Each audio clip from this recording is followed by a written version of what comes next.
grieves me to see thee wear thy heart in a scar. It is my arm. I thought thy heart had been wounded with the claws of a lion. Wounded it is, but with the eyes of a lady.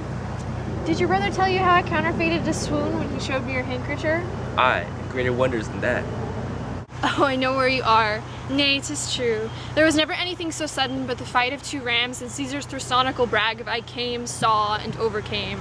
For your brother and my sister no sooner met but they looked, no sooner looked but they loved, no sooner loved but they sighed, no sooner sighed but they asked one another the reason, and no sooner knew the reason but they sought the remedy. And in these degrees they have built a pair of stairs to marriage, which they will climb incontinent, or else be inconstant before marriage.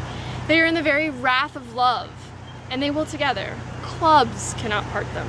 They shall be married tomorrow, and I will bid the Duke to the wedding. But oh, how bitter a thing it is to look into happiness through another man's eyes.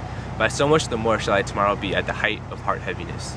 By how much I shall think my brother happy in having what he desires for the most. Why then tomorrow can I not serve your turn for Rosalind? I can live no longer by thinking. I will weary you then no longer with idle talking. Know of me then, for now I speak to some purpose, that I know you are a gentleman of good conceit.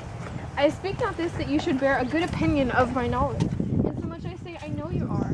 Neither do I labor for a greater esteem that may in some little measure draw a belief from you to do yourself good, and not to grace me. Believe then, if you please, that I can do strange things. I have, since I was 3 years old, conversed with a magician, most profound in his art, and yet not damnable. If you do love Rosalind, so near the heart as your jester cries it out, when your brother marries Alina, shall you marry her? I know into what straits of fortune she is driven, and it is not impossible to me, if it appear not inconvenient to you, to set her before your eyes tomorrow, human as she is, and without any danger. Speakest thou in sober meanings? By my life I do, which I tender dearly. Though I say I am a magician, therefore put you in your best array, bid your friends, for if you will be married tomorrow, you shall, and to Rosalind if you will. Look, here comes a lover of mine and a lover of hers.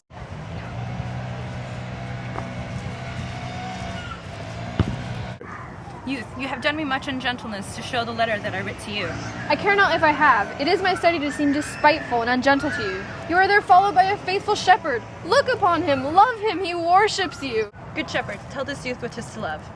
It means being full of sighs and tears, like I am for Phoebe. And I for Ganymede. And I for Rosalind. And I for no woman. It means being faithful and ready to serve, just like I am for Phoebe. And I for Ganymede. And I for Rosalind. And I for no woman. It means being filled with fantasy, being filled with passion and wishes, with adoration, loyalty, and devotion. Being humble, being patient, being impatient, being pure, being put upon, just as I am for Phoebe. And so am I for Ganymede. And so am I for Rosalind. And so am I for no woman. If this be so, why blame you me to love you? And if this be so, why blame you me to love you? And if this be so, why blame you me to love you? Why do you speak too? Why blame you me to love you? For her that is not here, nor doth not hear.